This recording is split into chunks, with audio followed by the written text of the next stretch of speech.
سارة، أنا كنت أدرس في بريطانيا يمكن قبل 8 شهور أو ما يقارب سنة، وكان في السكن اللي حنا فيه، البيت اللي أنا فيه، في بيت وراه يفصلنا شارع. فكان كل كذا غابت الشمس بدأت المغرب أسمع صوت جيتار. طلعت مرة أطلق رجلين، يوم مريت أثر في بنت في هذا البيت اللي ورانا تقعد على الشرفة تعزف جيتار كل يوم، وكان فيه مجموعة شباب من أهل الحارة الموجودين هذه يوقفون يناظرونها. فمريت يعني شدني المشهد، بنت تعزف جيتار شباب كذا يسمعون. سألت عنها، تعرف شاعر إذا ما غنى فيها المشهد وش يغني فيه يعني. سألت قلت هذه من هي يعني؟ قالوا هذه بنت اسمها سارة وأبوها مسؤول كبير أصلا في البلد يعني، وهي طربانة وفيها هوا هي. فوراها نهر التيمس هي. مشيت قلت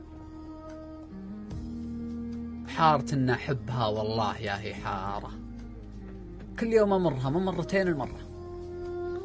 حارة إن أحبها والله يا هي حارة، كل يوم أمرها من مرتين المرة. علموا كل العيال اللي بحارة سارة لا أحد يطالع بعينه بيت أهلها.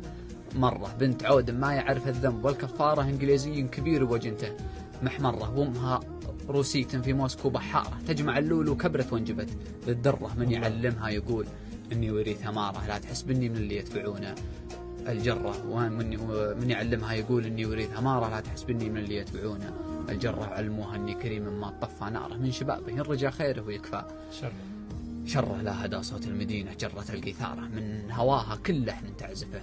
والجرة من حياها يستحي منها النهر وشجاره، كل ما طلت عليهم من بياضة الغرة. والله النفس البنادم بالغرام أمارة، والبنادم ما درى وش ينفعه ويضره. كل يوم أجر صوتي في شمال الحارة، ليت صوتي صوت رجل من رجال المرة. سلامتك.